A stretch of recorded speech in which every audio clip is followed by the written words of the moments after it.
Hello and welcome back. Today we are very excited. This is a guest that we met in person at StokerCon, but I have been listening to and enjoying the thoughts of for a very long time. So everybody, welcome to Jocelyn Codner. Hi, I'm so excited to be here. It's so nice to chat with you guys again. I had such a good time with you at StokerCon. Yes, and we knew when we started this up, you were like an immediate name that was like, we have to ask Jocelyn. So we're so happy to start off here. We always like to just sort of say, and this can mean whatever you want it to mean. Mhm. Where did your history with horror, whether that's Mm. movies, books, anything in between, where did it start? Have you always loved horror? Is it new? Is it Mhm. somewhere in between? Just kind of let us know. Sure, yeah. So I'm one of those people, actually, I suspect that a lot of us are like this, but I don't really remember. Yeah. It's always been around. It's always been a big part of my life. So my family, my mom is a phenomenal storyteller. My mom, if folks have listened to me on other podcasts, I talk about my mom a lot because she is also a librarian. She's recently retired. So we share a profession and we share a lot of similar loves for books and narrative and storytelling and all of that good stuff. She's also extremely spooky as a person. And so she has injected that love of spookiness into me and my siblings. And so I'm not really sure that any of us, like me or my sister or brother, could really pinpoint a time when we were like, oh, yes, we love horror. It's just kind of been part of the family culture. And I think that that's because my family is very Scottish and Irish. So, I thought you were going to you say know, that's because my family are witches. well, yes, absolutely, in a way. But yeah, so like if you talk to folks who have a lot of Scottish and Irish ancestry or who actually are Scottish and Irish or Irish, they oftentimes will be like, yeah, ghost stories are just like in the family. They're just in they're everywhere. They're everything. That's what we talk about. We're always kind of like framing the world in this way. And my mom, who I already said she's a phenomenal storyteller, which is just something she likes to do, but also she exercises it frequently as part of her job. But she would tell us ghost stories all the time. And we loved as a family and an extended family having a big old bonfire and telling ghost stories around the fire. Although, sometimes that's just my aunt retelling the entire narrative of the Blob to us, Oh, that's amazing. Awesome. stuff like that. But we have a lot of like more traditional ghost stories that we'll tell in the house that are Scottish ghost stories or Irish stories. Scottish stories in particular are super scary. I don't know if do either of you have any I experience? I am Scottish Irish Mm-hmm. and Austrian, Scotland, Ireland. Yeah. But no one's ever told me a damn thing. Well, if you want if you want to get the shit scared out of you, Yeah, I you do. should get into some Scottish ghost stories. I think that it was, God, I'm gonna butcher this, so I'm sorry. Everyone can scream at me online when this goes live, but I think it was Yeats that when he went around and did his documenting of Irish fairies and folk legends and folk tales and like backcountry stories. Like he went around and did like a whole ethnography of Ireland, and he was really important to Irish culture in documenting all of their past and their stories and everything that they had kind of lost over time through colonization. Included all of those. I think there's like, several publications that he's done that has documented all of these things, but one of them also includes some Scottish stories and commentary on Scottish stories versus Irish stories. And he said something like, in an Irish fairy tale, you will have a really disorienting night where you'll, dance with the fairies and be super discombobulated and not really know what's going on. But then you'll wake up alone in a field the next morning, a little confused, probably hungover, not feeling super great, but free to go on your way. In a Scottish fairy tale, like you're dead. Like they're just gonna rip your insides out and I like love it. destroy you. Yeah. And I remember as a kid, and now I go back and listen to this every Halloween, we used to listen to Thistle and Shamrock on NPR, Mm. which was hosted by Fiona Ritchie, I believe her name was, or is. She's still alive. And there was one year, and they do replay it kind of often, but there was one year where she told a couple Scottish kind of ghost stories and like scary sort of folk stories. And one of them was about this like evil, devious brownie who wormed its way into this kind of grand manor in the Highlands. Mhm. And how this brownie like tortured the lady of the house, who was a piece of shit.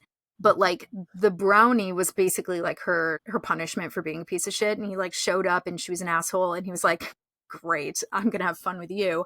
And the end of it is basically like he's dragging her across the Highlands, like pulling her by her hair and just like beating the shit out of her Oh with a my stick. Yeah, yeah. So like this was stuff that I was introduced to as a child. So freaking Krampus is Mm-hmm. But I love that story. I love it so much. It's still so scary to me. And so, that's the foundation on which my interest in all kinds of story and narrative are built on. Mm. And I also am from central New York. I'm from the Finger Lakes region, and it is a weird oh. ass place up there. It is super spooky. Like, I just went to a book club at a local library around here that one of my fellow librarian friends was running, and we read Sam Rebeline's Edenville, Oh which yeah, takes, okay. yeah, and that takes place in the Hudson Valley, which is south of where I grew up. But there was another woman at book club who grew up very close to where I did. It was kind of interesting because we are not that close to where we grew up here in Pittsburgh. We're like a 7-hour drive from where we grew up. So it's interesting that we both landed in Pittsburgh, but we spent like the whole book club just talking about like how incredibly weird upstate New York is, why Edenville makes so much sense, the way that he wrote it and all of the creepiness in it. And just like, that's where the burnt over district is. That's where like spiritualism really grabbed hold. Right, That's right. where Mormonism actually started, really close I to thought where I it grew was up. definitely Jocelyn who said it because I was just Yes. saying that We were talking to to VS yesterday, yes. and I was like, VS Lawrence, I who swear lives in Mormonism's. Utah and talks a lot Mhm. about And I was like, Yeah. somebody said it at StokerCon. It was you. Yeah, Western New York. That's where he found the plates. So, yeah, allegedly, But found gold plates yeah. and sell them. Forget Oh, I know. what it said. But anyway. No, you probably display them What? I know. on your bookshelf.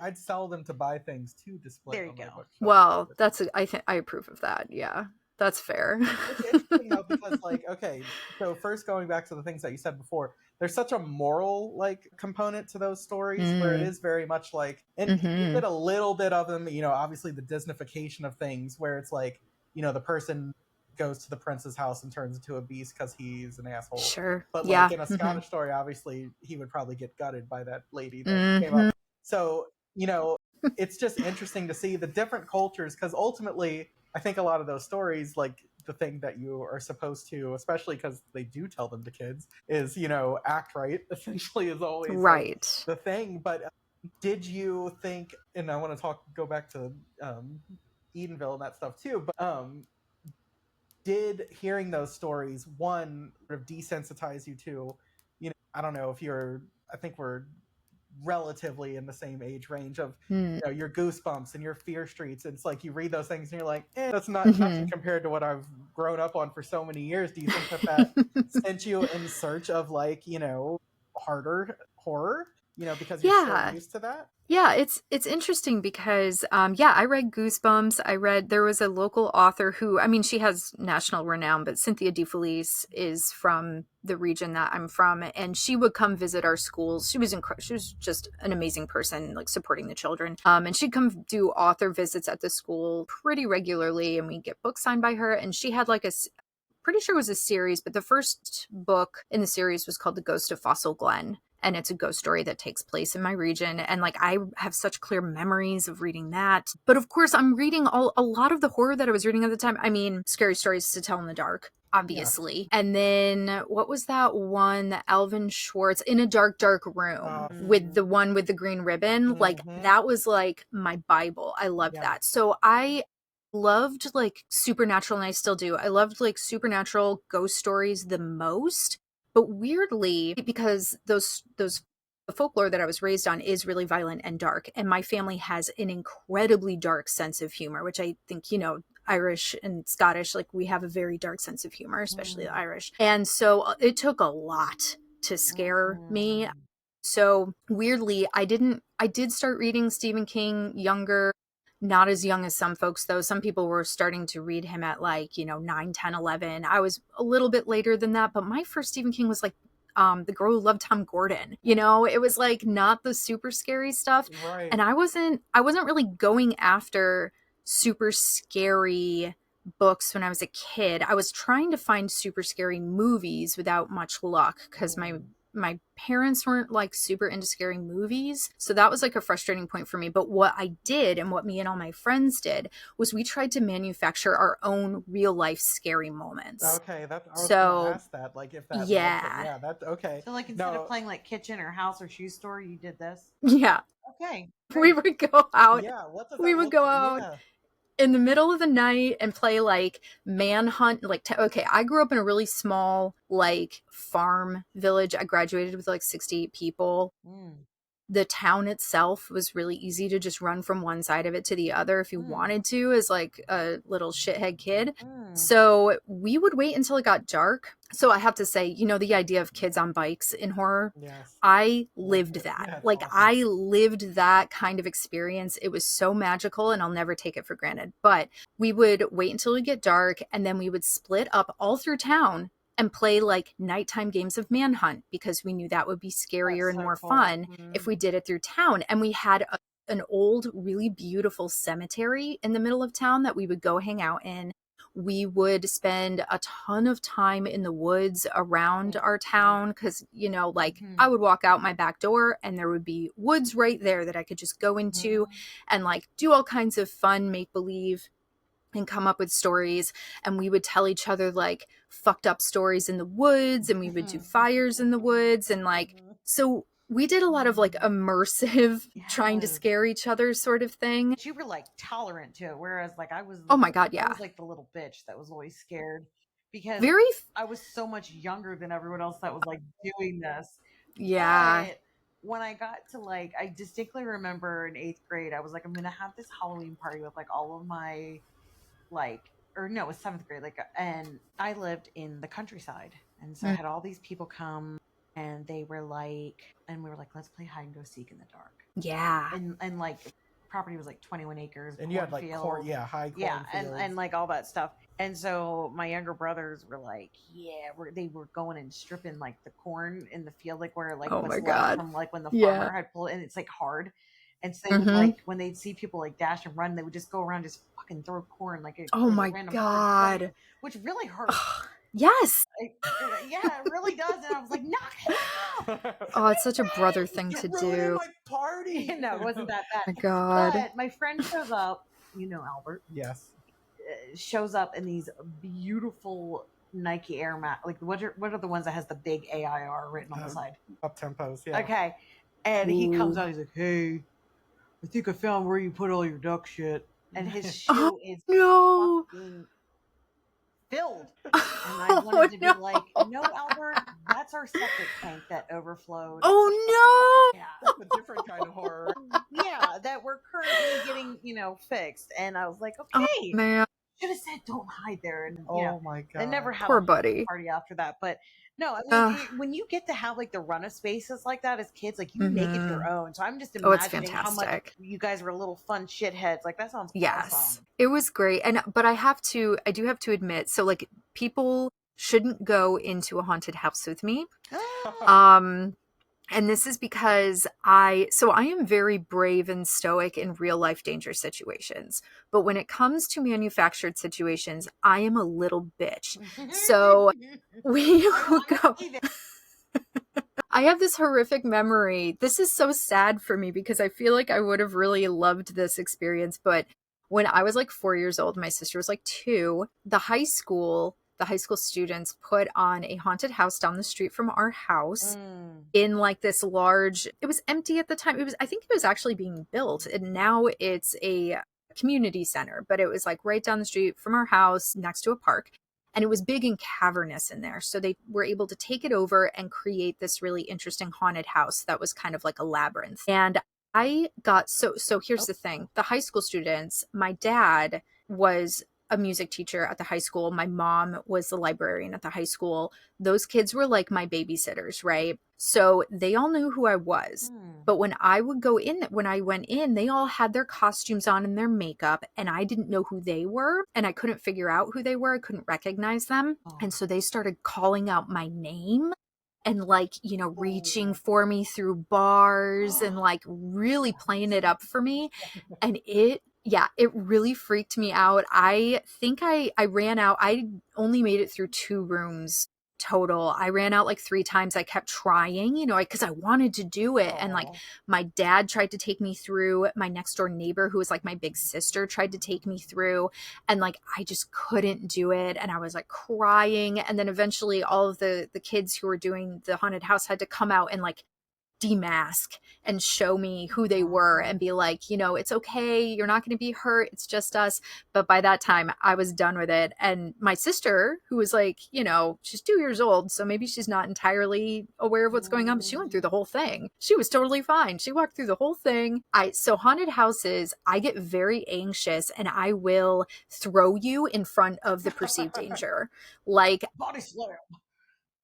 Ditched my best friend so many times in like graveyards and in haunted houses, so it doesn't even matter how close you are to me. Like, I will sacrifice you in a haunted house. So 3, just 2, 1. She's got a spaz. Yeah. Yes. Now I want to tell you, I've already said this to Adam, so I'm really hoping this can work with you. Okay, since his birthday is October 19th, and we live in the area right around Hershey Park, and they do the Hershey Park in the Dark, which has multiple haunted houses. And I was like, we should invite all these people from like the nearby in Bookstagram to come. Yeah. So I would really love at some point if you can come and we'll do the whole thing and you can sacrifice Adam for his birthday. Yeah, Adam, you're done. I would love that. I mean, the one that did, like, I'm not screaming, but I was deeply unsettled by the butcher one.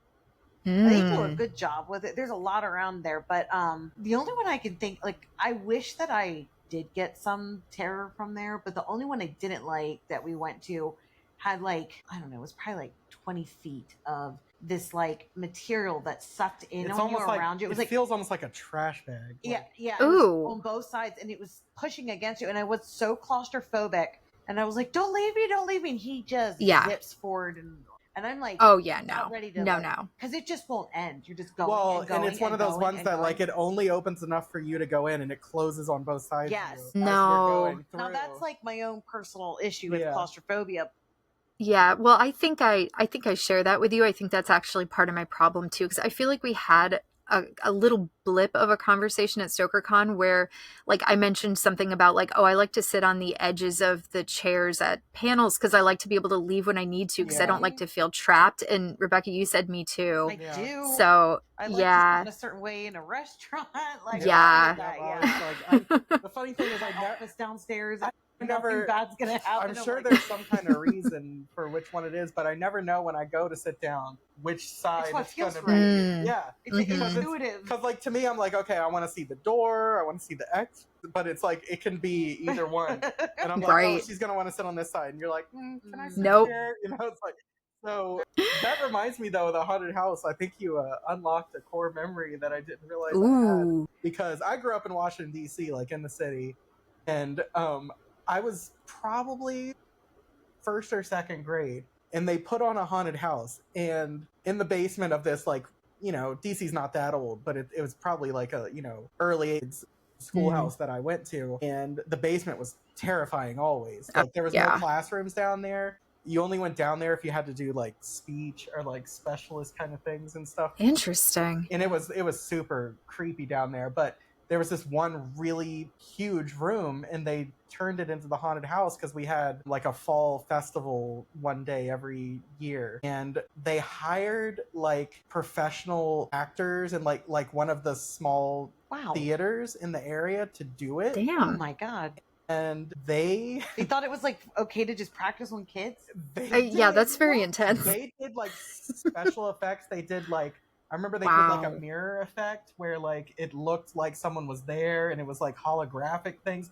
All this stuff that was like so fucking intense. And like my parents were part of putting it on, and so I kind of was able to see some of these things as they were set up. But then when it actually came time to go in, and I went in and heard and saw these things, it scared the shit out of me. Yeah. I just remember Yeah. all these kids were crying, and we never had a Ooh. haunted house ever again. Yeah. At the It went too hard. Yeah, it was. That's when you do the. People were just running, screaming. They're like, all the kids were being controlled. And I'm like, this would be a great Oh like my episode of God. television. But I just remember just being so traumatized because it was Oh like, God. well, the thing was like you would go up to the mirror and you had to do Bloody Mary.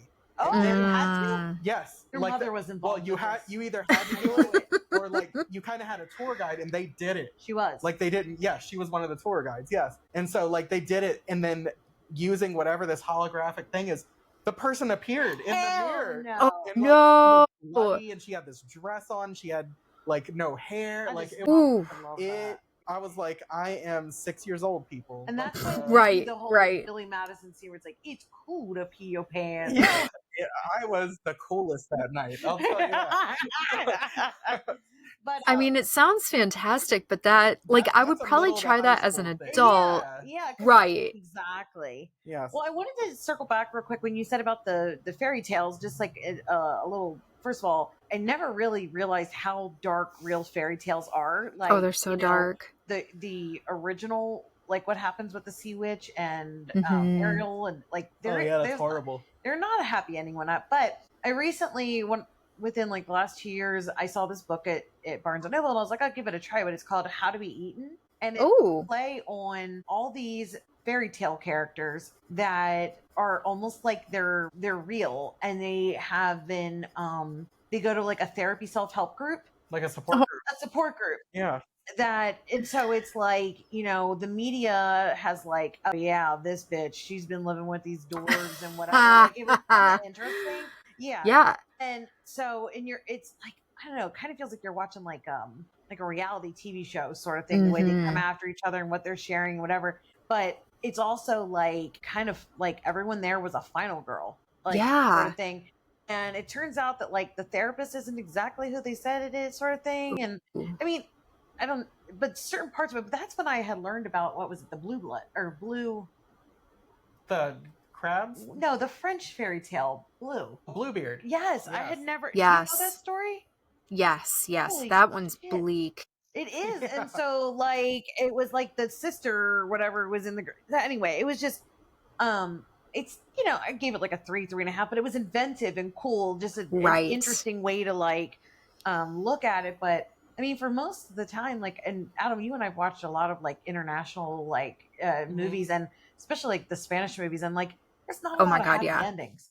Yeah. Like, it's not like this plot in the level of like No. American movies. They're not afraid Yeah, to no. end it darkly. And which is interesting to me because, like, as a literature, you know, major, American literature, like, you look at all the classics, they are so dark. It's Yes, they are. really hard to find a happy ending in Mhm. classic American literature. I literally And can't he's think of one. fucked. And like, even in your classes, when you think one is like Huckleberry Finn, your teacher will be Right. like, and here's why this is a horribly depressing Right. ending, actually.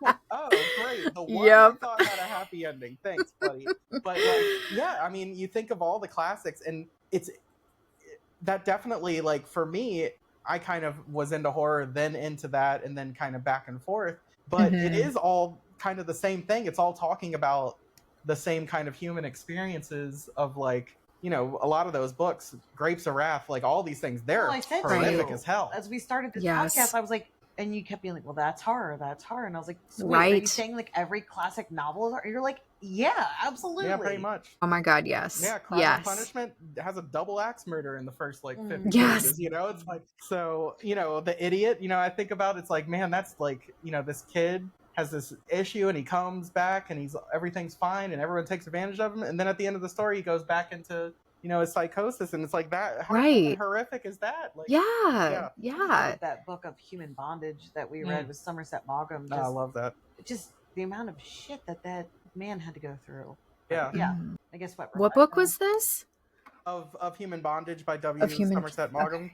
I haven't read it. Oh I'll my put it on the God. list. All of his books are amazing, but that I wasn't even a reader at that time, Yeah. Jocelyn, like at Yeah. all. Like like I wasn't medicated well enough to like have the attention span to read. Right. And it's a big, Yeah. it's like a 600-700 page And then book. I don't even remember yeah. why you And his started books are usually really short, but Yeah. that one's like you started reading It to needed me, and I space. was like, keep going. This is the best movie I've ever yeah.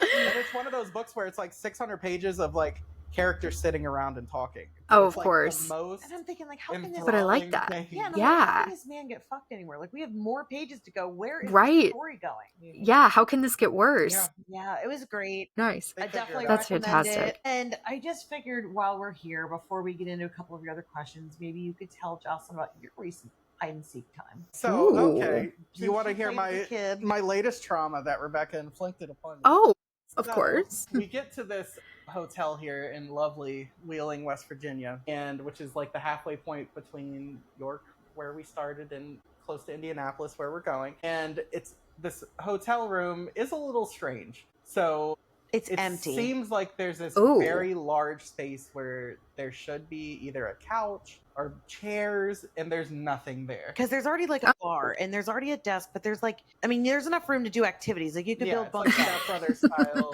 Think about all the activities we could do. Lots of stretching, yes. Definitely some break karate dancing, any and of that. some Yeah. wheels Ooh. It's that not even happen carpet here. in here. It's wooden floor. Like you can Whoa. hear everything, see everything. Okay. Yes. So we come in and Rec is like, that's really weird. I don't like that. Uh-huh. Like, yeah, well, it's fine. He's in the bathroom and I'm just like pacing and I'm like, I don't like it. I don't like it. I Yeah, don't like it's the way it uncomfortable. feels. Like I just don't like. And I was like, I So feel like then I'm I back in this come- crack hotel in New Jersey that we were in. So I come back into the main section of the room and I'm getting the computer out and all the like podcasts, like the mics, all that stuff, and hooking everything in and doing that. And you'll know that I was wrong, but I swear Rebecca walked past me and went into the bathroom herself. And so I'm doing all this and whatnot, and then I'm like, It's a good 30 minutes. yeah, and then I'm like, Rebecca, nothing. I'm like, Rebecca? Oh my God. I go into the bathroom. This man has been in his nothing box for 30 minutes. It was definitely Man. 29, Sex. right. 5 hours. Yeah. hours. I look in the bathroom, and that's essentially the only other place someone can be that I Sure. think of. And there is no one there. Her Oh phone my is on the God. desk. Oh my Her God. purse with the keys to the car are on the desk. And I'm like, what the fuck happened? I'm like, is Oh. she in some liminal space, like poltergeist style? She went into the television. I did not hear the door, because the door, you know how a hotel door is pretty Oh, loud yeah. when it closes. Very. But of course, first thing I do, I go out into the hallway and I'm yelling for her, nothing. I go into the laundry room. There's like a guest laundry, nothing. I go down to the floor under where the ice is, no, not there. I go down to the lobby, nothing. Go outside to the car, maybe she took the keys, nothing. Sure. So I'm like, at this point, I'm like, I've Panic. lost my wife in West Virginia. Yeah. Oh. You know, it's a wrong turn The void. situation. Like, what is happening here? You know, and so I'm like, okay, I'm gonna go back up to the room. Maybe like she was in the shower, like I didn't see. Maybe. Like, something's happening. So I come into the room and there's this. It's like a wardrobe in the. Oh my God. A small coffin. Yeah, and the door kicks open and she's like, "Hi." I said, hello. Yeah, and I am. And then I was mad at him. I was like, Yeah. my knees hurt, my ankle. You've been in there for 7 hours. I know, and I I'm was like, like, it wait was a supposed second. to just be a joke and go, bah. How am I now Right. in trouble and But being? but he forgot about me, Jocelyn. I couldn't Oh. believe you. And I always tell him, I'm like, you're always in your head. You Mhm.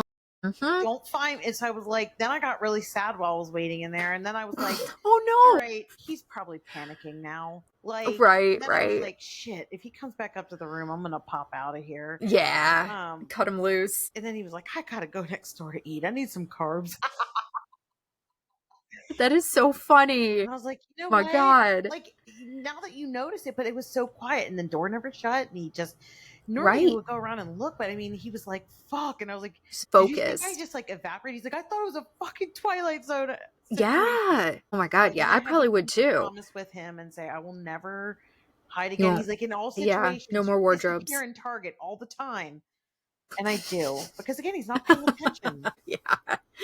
I feel like my husband and I have a similar dynamic because I like hyper focus on things and my husband walks really quietly, although he says he doesn't. And he will I'm hearing like that. appear out of Although nowhere. he's- Yeah. I can hear the eye roll. Yeah. Well, So have you yeah, ever I get been scared to a lot. Francesca's, like in the mall, little like store with jewelry and stuff like that? No? Okay, so they're literally the size of a cubicle. Okay, yeah. And I lost her in one of those. There is 3 places you could be. Unless you were hiding behind the cash register. Oh my How god. can I not find you right now? And I'm not like and then you a pop slight out person. behind like the one rack of clothing. And I'm like, are Right. you serious right now? And Like we were children. Somehow I'm in trouble. I said it was supposed to be funny, but then you forgot about me. I did not. I was like, really, this is your fault. So It goes we're in a from funny hotel to room, upsetting. I'm supposed to think, you know what? She may disappear. I better keep track I was of like, her. Yes. I was like, there was no way I was in the bathroom because you walked out of the bathroom. So I Right. walked out of it so someone else could be in it. Right. Vacated space. So yeah, I do feel bad. I did apologize. But at the same time, it is your fault. Anyway, libraries. Yeah. So, you know, I said before, like, our parents, we kind of like, we want to start with this podcast and want to do a lot of other things. And we were thinking, what do we want to call it of what we're doing? And our parent company is loud. This is a project. Yes. This Yes. podcast. It's Yes. not the Yes. end all be all. Yes. Right. It's like a practice, like, you know, no. No, it's a project. It's a project. Okay. All right. Hopefully we get an A. But so our parent company is Loud in the Library Studios because we wanted to play on 2 things. One, that was always the stereotype. You had to be so quiet in the library. And it was like this place that was very like silent and individual, all that kind of stuff. And we've come to realize from talking to people like you and going to Librarians Day at Stoker and all this kind of stuff that libraries are not what they used to be, if they were ever that in the first place. You know? Right. And obviously you have experience with your family in the library and you are a librarian now. You're in a different role than probably most people think of when they think of a librarian. But, you know, it can mean so many things, the library now. And I just wanted to sort of get your input on, and you had just posted about how, you know, people constantly tell you your job's going to be replaced, that you're going to be replaced by a robot, you're going to be replaced by a computer. And like anyone that knows anything about libraries knows that's absolute bullshit. It's never going to happen because of so many reasons. So I just want to hear sort of some of your thoughts of, you know, growing up around a librarian and in libraries and stuff like that. Like, why is it such an amazing space? So yeah, libraries really are, I think for the most part, they have always been social spaces. The use of them has evolved a little bit over time, and there are many different types of libraries. So I work in an academic library right now. I've worked in public libraries in the past. My mom has worked in public libraries, and I was basically raised in one. And then she shifted over. The bulk of her career was as a middle school, high school librarian in the school that I went to. So there's a lot of different, you can also be in a special library that focuses on special collections. Really? Okay. You could be you could do digital librarianship that's only working with digital media, or you could be working more in like a museum sort of setting as well. Museums also have librarians, not just archivists or people who specialize in museum studies. So there are a lot of roles that librarians can have. Librarians can also work for tech companies. And honestly, a lot of the services that Google offers, search being like, you know, the main thing, that's possible because of librarians who have worked on that. Librarians have contributed to a lot of the technology that we have today, for better or worse. But I mean, people have been talking about libraries as communal social spaces from as far back as like the 1800s. It's definitely been something that has been talked about for a long time, that it's not just this quiet sort of reverent space that people are expected to be silent and focused and serious. There have been people talking about opening the space up for multi-purpose use and opening the collections up to things that are, you know, more than just books or maps or other sort of media products, but like even things, and again, this is like the 1800s that people are talking about this, but they're like, yeah, maybe we should have fishing rods. Maybe we should have like snowshoes, like items that people can check out and use in their daily lives. Yeah, tools, things like that. Tool libraries are very common across the country now because these are things that you would use a couple of times and it's a little silly to buy them, yourself. And then where are you going to keep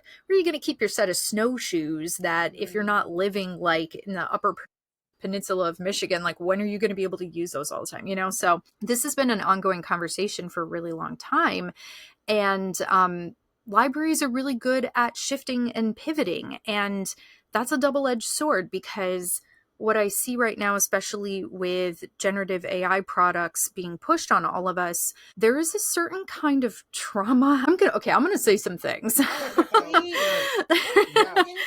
Yes. There is a certain kind of trauma that libraries as an institution have. As an institution, like librarians accrue trauma in the job. Like Whoa. I have a lot of friends in public libraries in particular, but like I've seen some shit. Okay, like we are Narcan trained. I was just gonna say that to you. Literally, like, do you have Narcan training? Because I bet you do. Yeah, we understand a lot about de-escalation. We know a lot of emergency numbers, right off the top of our heads, and we are aware of what's going on in our communities for all different reasons, not just delivering services, but also keeping ourselves and our patron base safe. I have a lot of friends who have been verbally attacked a lot by patrons. I have friends who have been physically attacked by patrons. Wow. I have been verbally attacked by patrons. Luckily, I've not had too many other issues, but you see a lot of horrible stuff too. You see people who are really sick, or who are trying to hurt themselves, or who are looking up things on the library's computers that are illegal to be viewing, and stuff like that. So I wanted to say to you real quick, the reason I asked that was because our last exchange student, I wanted to show her some places downtown, and the downtown library in New York is just one of the most stunning buildings, gorgeous. And I was like, oh, let's go to the library. And it was just about to open, and when we drove past, it was filled with people standing outside. And I was like, what? And I was like looking at them, and I was like, the guy was fishing food out of the trash. They're all unhoused people. They need somewhere to go. My God. If I hadn't driven past, I didn't know. And I was like, oh my God, like these people are probably going in to use the bathroom and get washed up, God, enjoy the AC. I just felt like shit. And then I was like, do I take the kids in? Do I not? Like, is that wrong? Like, I mean, it's fine. They're just people, but like, it's a public space, right? And we ended up going in, but I was just like, I can't imagine, like, but I mean, I just felt like I had heard before how often people end up overdosing in the bathrooms at libraries. Yeah, it does happen, and you do have to be aware of it, and it's baked into the policies and procedures. You talk about it as a group, you figure that out. But there's any job where you're working directly with the public, these are experiences that you're going to have to prepare for. I mean, and so there's providing so much humanity to people that have just been left alone and kicked aside by society. You feel it quite heavily too. You feel that responsibility. So that kind of brings me, I have like a whole tale to tell with this, and I'm starting in this place, but that brings me to where the libraries are shifting and looking for opportunities to provide services outside of the norm of a library, right? So services, social services, like those sorts of services, and helping people with who have food insecurity apply for benefits like SNAP or WIC. Things like helping people get a job. That was one of my main duties when I worked in a public library, was helping people with their resumes and practicing their interview skills, and partnering with local organizations that help promote that, and working with incarcerated folks to get them ready to transition when they were released, so that they could find employment. So like stuff like that. So libraries, because of this, libraries are really vulnerable to mission creep. This is a big issue with public libraries in particular, where we feel like we need to pick up where our social safety nets have dropped and try to support all of these services that keep getting less and less funding, even though the library is also getting less funding. And that, coupled with vocational awe, which is a really stressful thing that I think, teachers also experience this, social workers experience it, nurses experience it, I think a lot, where people will tell you, your job is so incredible, you're an angel, you're doing the Lord's work, you're a superhero. and then you're treated like shit. You get paid crap, your benefits are crap, and everyone's just kind of like, oh, but you're doing this for the glory of the job, the honor of the job, and like you're helping people. That should be like As a teacher, I'll tell benefit you, enough. our lounge has a big sign in it that says, "We're in it for the outcome, not the income." Wow. Yep. See, that's a perfect example. Perfect example. And people burn out because of that. And libraries cannot lift up an entire community. So what libraries have gotten really good at is partnering with other service providers in the community. We're really good at that. And that is what we should be doing. We're always resource connectors, right? We're resource connectors in the individual sense from person to piece of information, but we're also resource connectors between community service and populations. So that we are really good at that. And instead of trying to take all of that on ourselves, we need to remind ourselves that that is what we can do, is connect people. We're not lawyers. We're not nurses or doctors.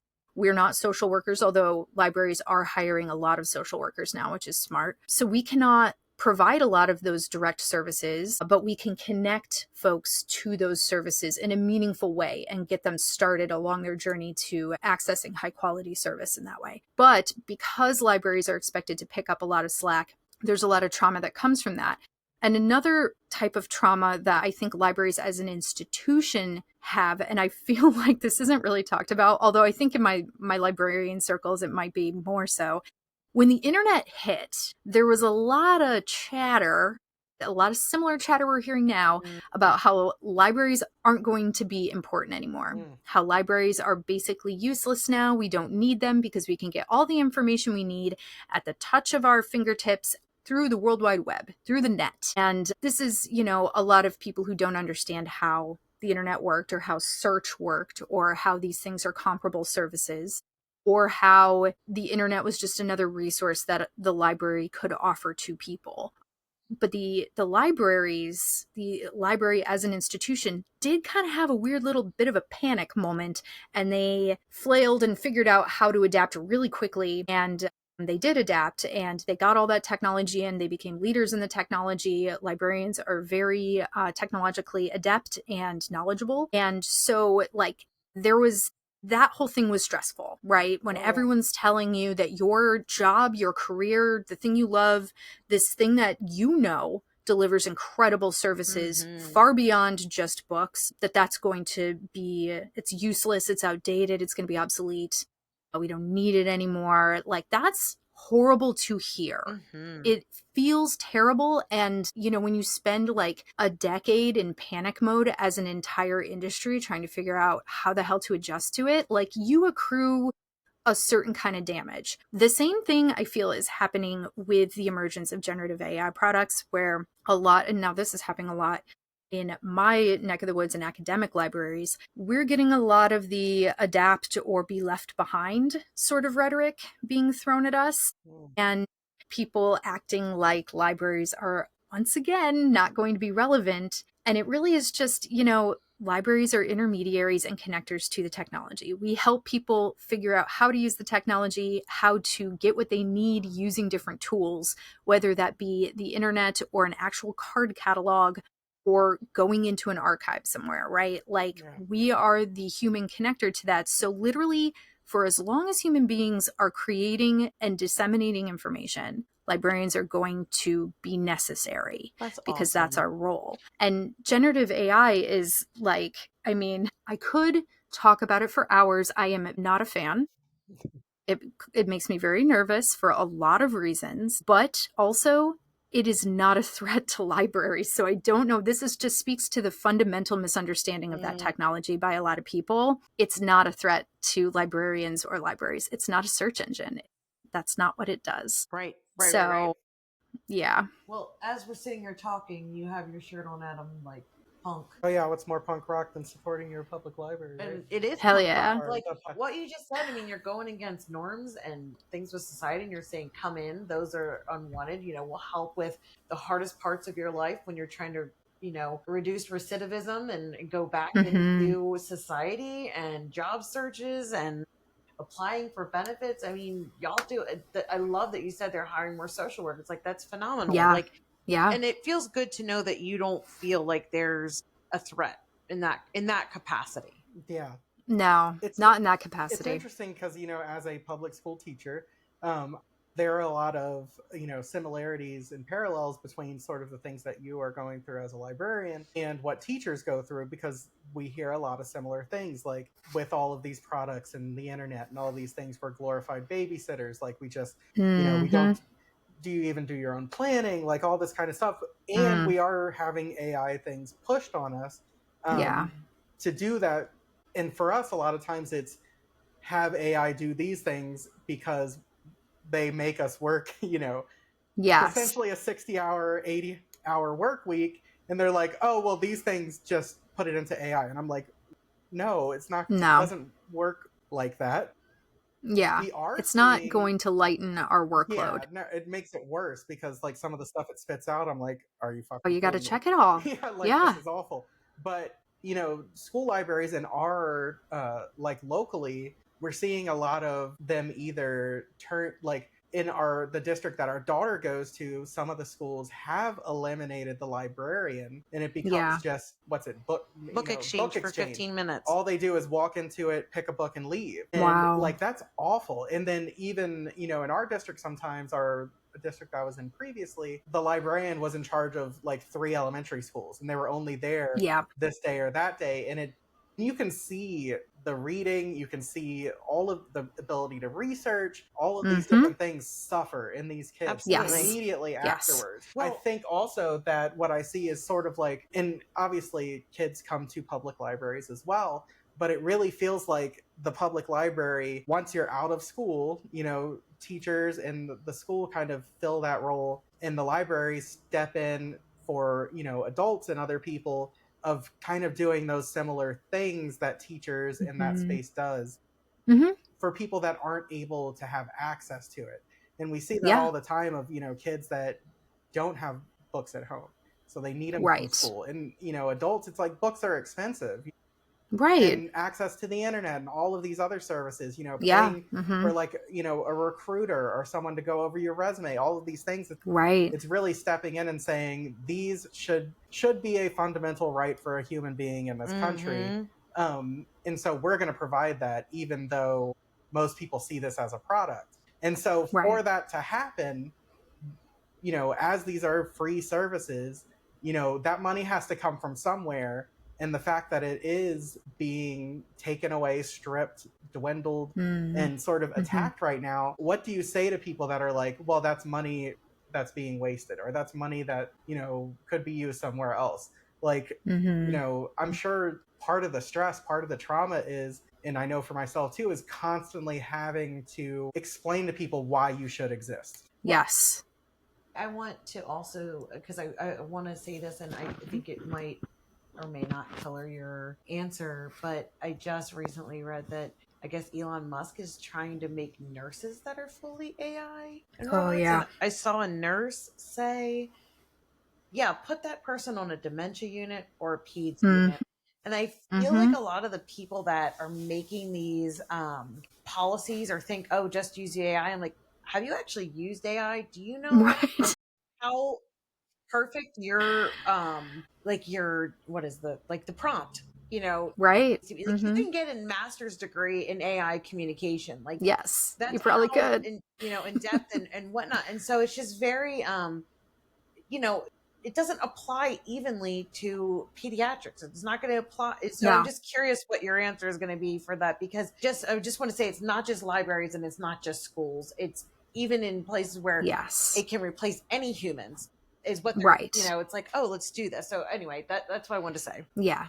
Yeah. Well, to speak on the healthcare application of AI, we had, and of course, I'm going to forget his name now, and I feel really bad about it because he's a very cool guy. He's married to a colleague of mine at my university, but he is at CMU, and he's a world leading researcher on AI, and he gave a speech on AI, a talk to the Biden White House, and he did the same talk for my university for us, which was really lovely.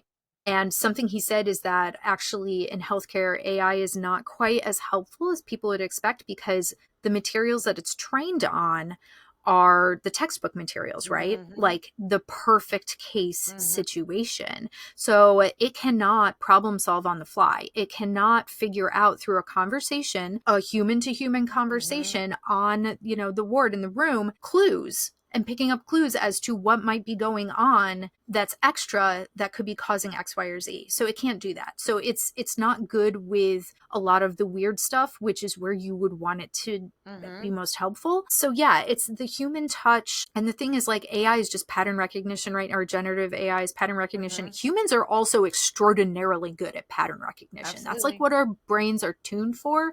So a lot of these things I'm just like, but we could do that ourselves and we could do it better. But yeah, I mean, for people who are like, oh, a library is a waste of our tax dollars, those people haven't set foot in a library, I guarantee it, since they were 8. You know, when you hear people saying something like that, I guarantee that person has not been in a library and has absolutely no idea what they're talking about. They don't know what libraries are anymore. They think that they are those really quiet places where nothing happens, and they don't realize that there's robust programming for all age ranges, both to fill needs, but also to foster community and to help people learn cool new things. It's not just, you know, the critical support of helping you get your resume written and, you know, practicing interview skills and stuff, or getting someone to help you sign up for Medicaid, but it's also like, you get a local historian to come in and talk about some cool shit that happened in your town 200 years ago. Or you organize like a fun, well, there's this cool program.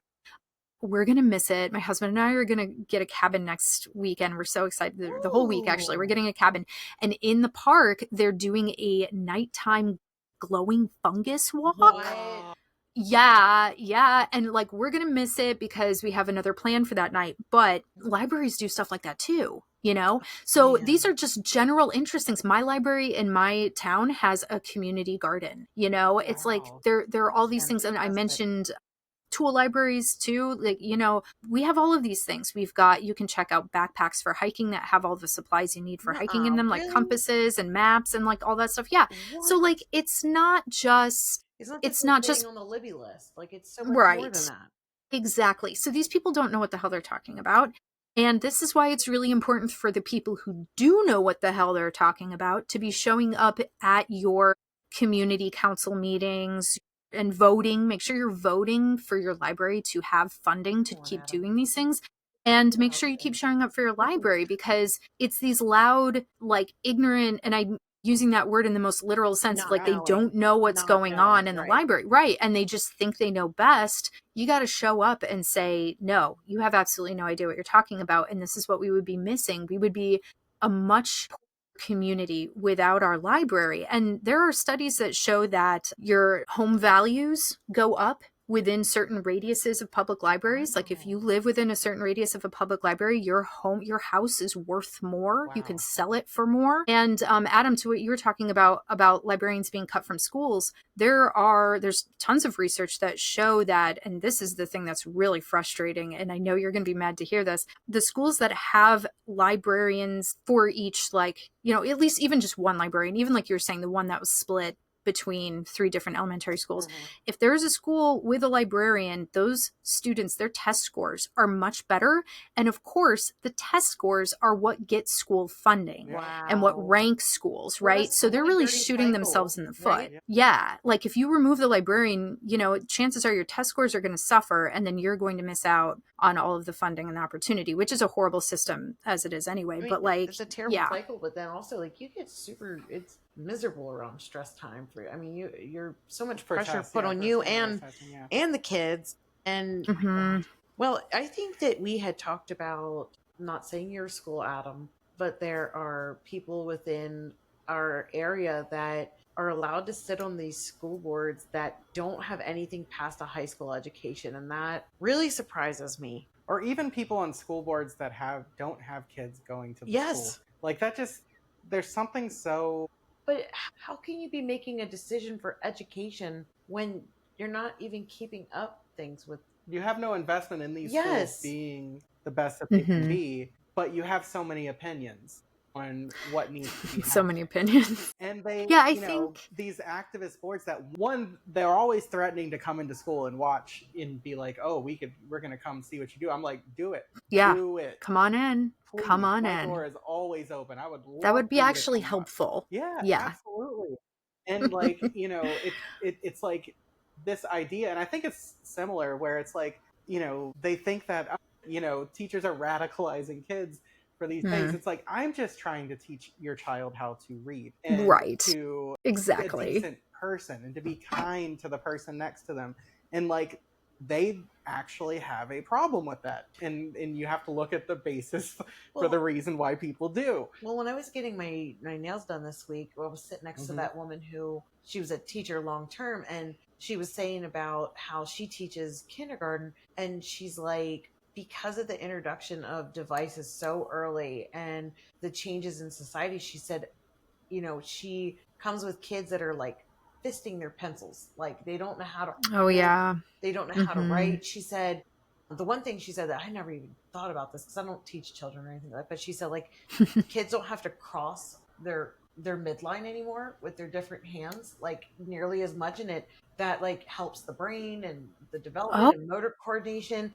And she was saying like, so when these people, like we were talking about policymakers of like, why are so many of these kids on these devices to teach, and like how these Chromebooks are having to be shared and like just a variety of stuff. But just for her, where she's like, I'm working so hard to be able to take care of these kindergartners. And like, she's like, after the 20 some years I've been teaching, she's like, I'm starting to see that some of the original techniques that we were using 20 years ago are starting to come back. And I'm like, that's got to be so encouraging. And I feel like when you were saying, Jocelyn, about like the libraries and, you know, is your job going to be obsolete? It's like, I mean, that's what they thought about bookstores too.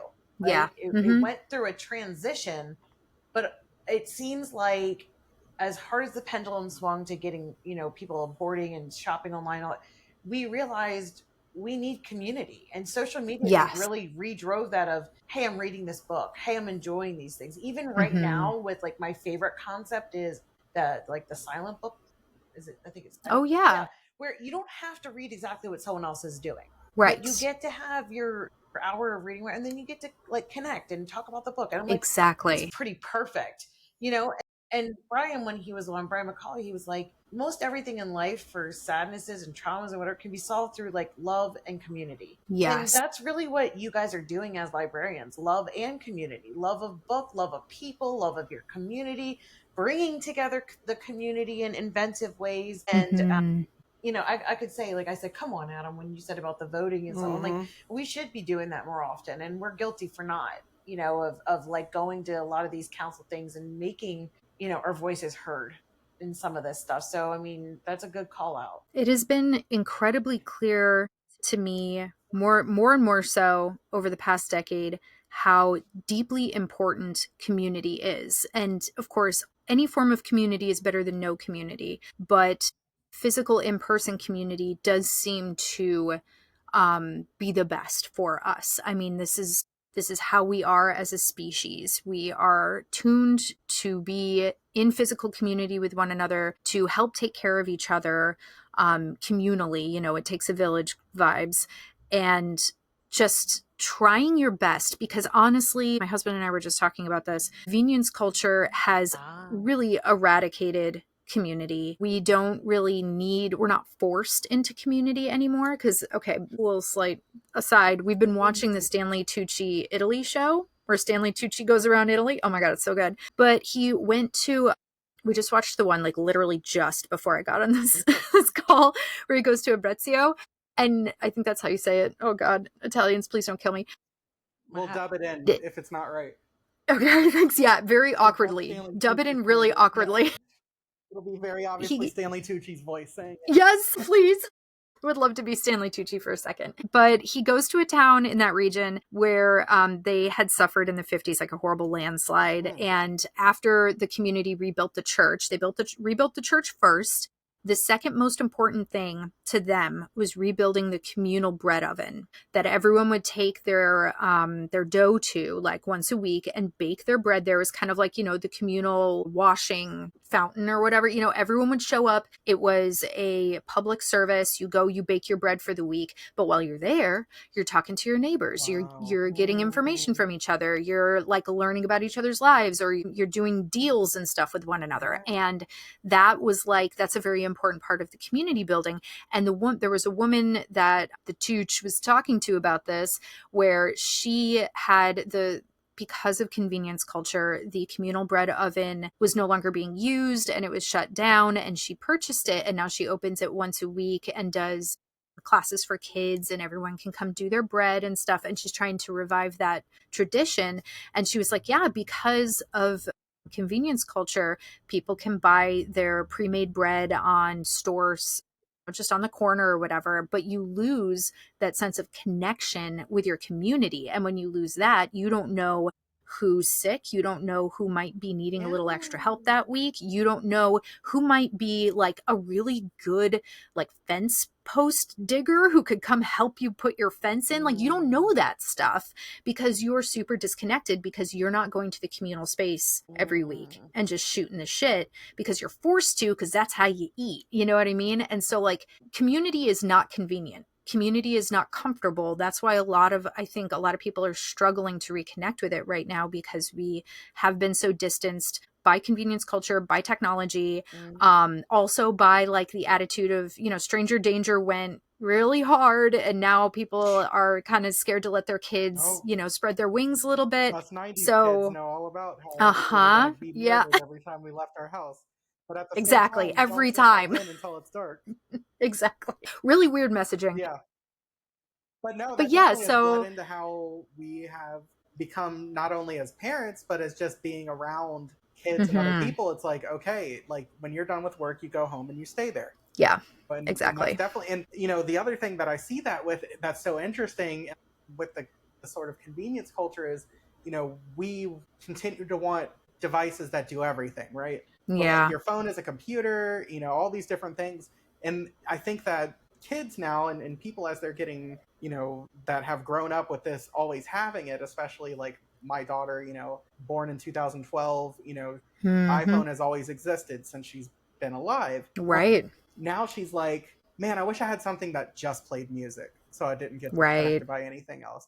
I wish I had something that I could just talk to people on. And I'm like, I still have an iPad Nano. That's what, yeah. I'm like, I could send it to her. I'm like, I bought a Walkman recently because, like, we're just obsessed with nostalgia. And I'm like, so did Anna of Anna Rose Reads. She just bought a Walkman. Yeah. So I'm like showing it to my Annabelle, and she's like, you know what, Dad, this is kind of lit. Yes. I'm like, yeah. That's all you do. You sit there, you press play, you can't skip the song. No, you just enjoy. And she's like, this is amazing. I want to listen to this, And I think that, we're getting back to realizing all of these things that we did to make everything so convenient stole so much humanity out of everything. And attention, too. We have no attention spans. I think that's why she's so excited. And I kind of like that you said, like, I was like, tell me why you want the tape. And you're like, I want to be forced to, like, listen to every song because it's right. And you just discover music and you memorize it in a way that you didn't have to anymore. Correct. And even how we all have those albums that you listen and you listen to every song. And you feel, you intuit like the next song, like the order of the album perfectly. Do. Yeah. But I feel like, I love that. Even now, like, what was the name of the device that I got? The writing one that it converts your writing. It's basically a tablet, but all you can do is write on it. Yeah, my friend. Oh yes, I want one of those. So if he want, like, it'll take your own handwriting. So when he's like writing his books and going through all that, but she uses it to like take notes at work and whatever. But it doesn't have all the notifications. You can't do that. And like that was like a big thing for writing, just to know that, like, okay, you can still use a device and then it'll take all your handwriting, you can transcribe it, send it into text, and remarkable. That's it. Remarkable. And that is a perfect example of a beautiful balance between advanced technology and what actually works for human beings and human brains. Like that is the kind of technological future that I feel like we should have. Because I'm not anti-technology. I'm absolutely not. I mean, I think it's really rare for millennials in general to be anti-technology because we have grown up with such big, visible consumer technological advances that we're really good at adapting to it. And we've used to be really curious about it. And now we're kind of seeing like the exhaustion from it. Yeah, I And think we've seen quality of life. It like went up to a certain extent, and then now it's like it's just exactly. dropping. Well, we talk a lot, and I mean, before I stopped going to church, they would talk often about the loneliness epidemic. And Yeah. I know my mom, who still regularly goes, will say like, wow, the sermon was really good this week. They really talked. She was specifically remarking about the book, The Anxious Generation, which I've seen that book many times, but the pastor, I guess, said several things, and I was already thinking about getting the book, but she was like, I'm going to buy that. I just want to read about it, because she's on like a juvenile probation board where, you know, it's middle school and high school, and it's basically like, let's get you involved with the community so that you don't actually have to go into the system. Yes. You know, and get you to like basically do the retribution and rehabilitation. And she's like, I need to read more about this. She's like, I had no idea that these kids were like as lonely, and the breakdown, and young adults. And it's funny because then we got to talking, and it's like, you know, a lot of these younger adults like have never gone into an office. They didn't have to pack a lunch. They didn't have to go in. Like, they don't have the water cooler talk or any of the bonds that form. So it's like they talk to their teammates, and they, you know, whether they're on Slack or Teams, you get that kind of stuff, but you don't get the bonds. No. And that sucks. And I also am not an advocate for going in every day either. You know what I mean? No. It's like, I certainly am not. Find there is that a balance. There's a balance. And, absolutely. And I hope, like, I keep using the concept of the pendulum, but it's like it swung one way, then it went the whole way back to everything's remote. And I feel like hopefully we'll land somewhere in the middle. Yeah. You know, I mean, we'll figure it out for a lot of those things. But I got to tell you, like, I'm very excited now to like check out more stuff with my librarian. Sometimes see what they got. Like, I'm a weirdo because for my job and for my life, I meet people for a living, and I speak to people for a living, and I build rapport for a living. But when it's just me, I'm nervous and I'm shy, and it's awkward, and I don't want to be like the joiner. It's so annoying. And so I don't want to go to that. Like, I feel so weird. And like, there's this huge, they just started this thing in our town where it's called Franklin Street Social, and they have all kinds of different, it's almost like a glorified food court, but it's for any kind of business you can think of for food. Oh, yes. Okay. Freaking awesome. There's a giant bar in the middle of it. Yeah. Too. And it's like awesome. It is. And it's in the middle of this very residential neighborhood, right-wing town. And it has, interesting. It has, what is it? Where I got the food from? What type of food was that? Thai? No, the Syrian. Yes, it's like Syrian food, Thai food. Wow, you know, that's fantastic. Yeah, sushi, like all these different waffles, things. And people that you would like, I would be like, oh man, that place is gonna fail because it's in this place where, you know, Peruvian, nobody's going to be interested in trying it, and they're fucking packed. People are driving from other parts of town to come in, but what is really cool, and the reason I brought it up, is they're having ASL classes. Yes. There. And they also have groups. I saw they were like, oh, we have our E&M meeting, and I was like, I had to look what that was. It's for ethical non-monogamy. Interesting. And I'm just like, okay. It's really like catering to the community for all kinds of different. Yes. They have book clubs, and it's a community space. It is, and it's just it's like these town halls or these town squares. You know, you think of like exactly. Like they're rebuilding them. Yeah. It's like, I want to get a little mobile book bar and just put it out there. So if you want to go in and eat and read and make these book recommendations. Oh my God, that'd be so cute. Right? Like, you know, and I love it. I know people love that blind date with a book, but I'm like, no, I want to go in and I want to. I have too many books. I know, but like, this is what I want to ask Jocelyn, because I bet she does it for her job. But I'm like, kind of like, what questions do you ask? Because I'm really like, I'm not. Yes. I don't want to blind date you, girl. I want to know, or sir. Yes. You want to be like the I want to like. What is the people? The matchmaker, where it's like pretty much right, or like the tailor. Yeah. You know that like. Let me custom fit this book for you. So this is the best part of the job. I gotta know how you're custom fitting people for their books. Yeah. So it's more common in public libraries. It's called Reader's Advisory. That's the official term for it. It's something that you do learn in grad school when you're getting your MLIS. It is, if you have ever worked retail, you've done a lot of this style of thing. If you've ever worked even like, and maybe Rebecca, you already do some of this with your job that you do, where you're like talking to people all the time. You're asking pointed questions to figure out that person's taste, and then because you know the product that you have, like if you're in a retail setting. And this was what, I worked in retail a lot when I was younger, and I loved it. I did weirdly really love working retail, and I worked mostly for the Gap and American Eagle. And I would talk about, like ask people, how do you like your clothes to fit? What is something that you felt really amazing in that you wore recently, or the last thing you remember feeling really amazing in? And like, talking to them about how they felt about certain types of clothing, and like getting emotional responses and practical responses, and knowing what we had in the store that I could offer to them. And if we didn't have it in the store, because I worked in this mall and I knew everything in the mall, I could tell them where they might be able to get it in a different store. Nice. I don't think I've ever had a consultative experience like that. I love doing it. Maybe it's just me as like a bit of a freak, but like I love doing that sort of thing. So like with books, so I remember before I got my MLIS, I was volunteering in the big public library in Ithaca up near where I'm from. And because I was a volunteer, I could only do certain duties because they're unionized. So I was shelving the DVDs, and this woman came in and she was asking me about a recommendation for something to pick up. And she said she had really liked Downton Abbey, and she was looking for more stuff like that. And so I started asking her, like, what about Downton Abbey did you like? Was it the atmosphere? Was it the setting? Was it the character work? Like digging in to see what it was about that, not just immediately going to, okay, she likes period dramas that are about like rich people or whatever. So I did eventually land on the Miss Fisher mystery series for her. So I was like, check this out. And then the next week she came back and I remembered her. And I was like, hey, how did you like the Miss Fisher? And she was like, oh my God, you remember me? And I'm like, yeah, girl. That's like, good job, lady. We had like a 10-minute conversation. Of course, I remember you. And that's the sort of thing. So like, you want to ask them, like, what was the last thing they read that they liked? Or if they're like, I don't really read, you can be like, okay, what was the last thing you watched that you liked? Or what was the last really fun experience you had? And then also make sure to ask the opposite.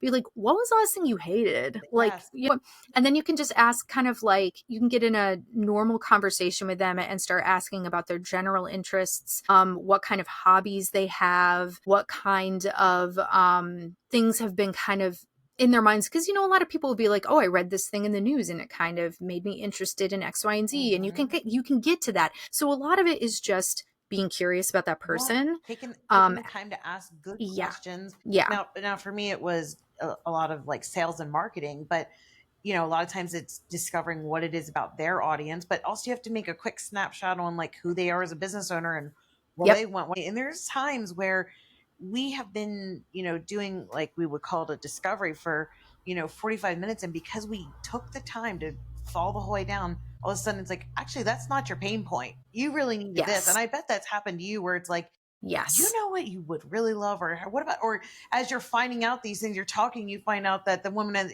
that was there for the recommendation for the series, and you talk for 10 minutes, and then you're like, oh, and we're having this with the community. You'd probably like this. And what about, you know what I mean? Exactly. But I love how she wasn't expecting to be, remembered, and how you showed she her wasn't. that. Like, that's the point, right? It's like, I remember, like, you went, it's so sad to think that we're just decommissioned to think like, of course she wouldn't expect me. So thank you for doing things like that. I mean, I just can't imagine the impact you have on people's lives. Well, the face-to-face interaction was the biggest reason why I wanted to become a librarian, because I realized that, and that's not, I don't think that's the norm, actually, for a lot of people who go into this profession. I'm kidding.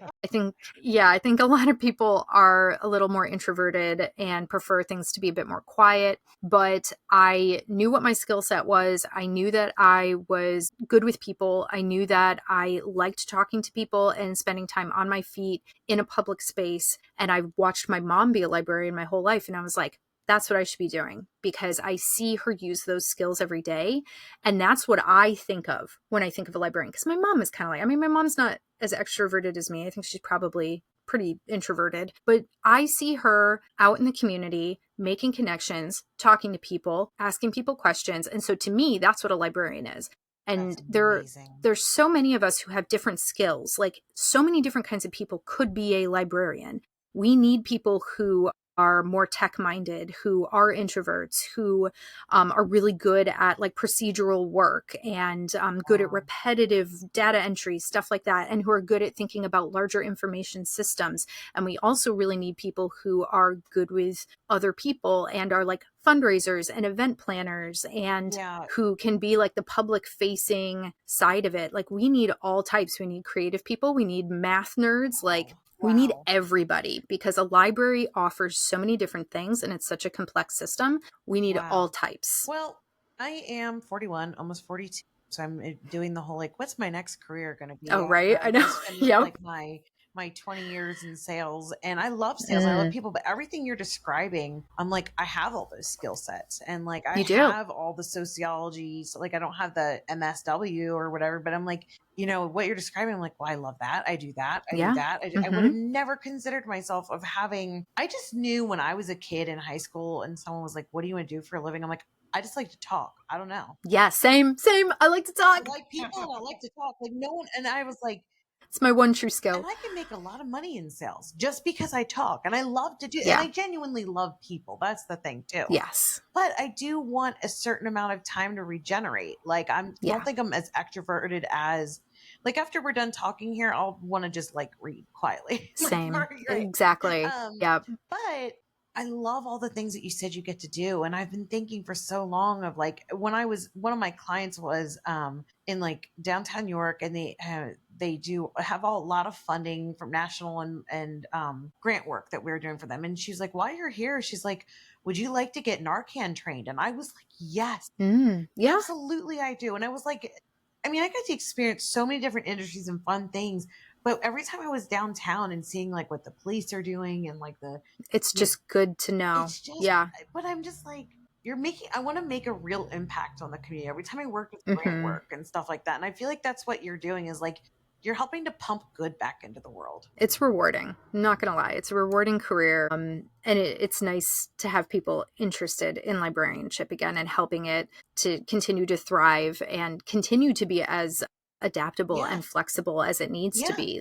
So here's the deal, people. If you're in the middle of a transition of your career, or you have any of these skill sets, you know, consider being a librarian. I'm going to really, I'm not saying it sarcastically. Like, that's wild and consider fun, it. and volunteer at your local library and see what it's all about. Ask questions. If I did that, right? Just to give back in that way. So, I mean, well, they need volunteers. That's for sure. I feel so like my onion's been peeled back. I'm like, I've learned so much. Thank you. Where can people connect with you online? So I am Forgotten Corners, all spelled out, on Blue Sky and Instagram and Threads. And like, I'm technically on TikTok, but I'm just a lurker, and I'm probably gonna jump off of that at some point. But yeah, I'm mostly on Instagram, Threads, and Blue Sky. Awesome. I just have learned so much. This was amazing. Like, I mean, I could talk forever to you guys about all of this. After you attend, after you attend Hershey Park in the Dark with us. Oh my God, I'm excited, but also very nervous. I'm not gonna lie. And this is an open call. Anyway, we're gonna start scheduling this and putting it out, because I really want to do it. I feel like it would be so fun. It's very jumpy, but it's relatively tame in comparison to the other ones. You guys are gonna just see me become a monster. I'm gonna be so awful. awful. You know, you can come out and get chocolate everywhere that you go. So that's a perk. And beer. So okay. And we'll have a foreign exchange student with us. That's Roman.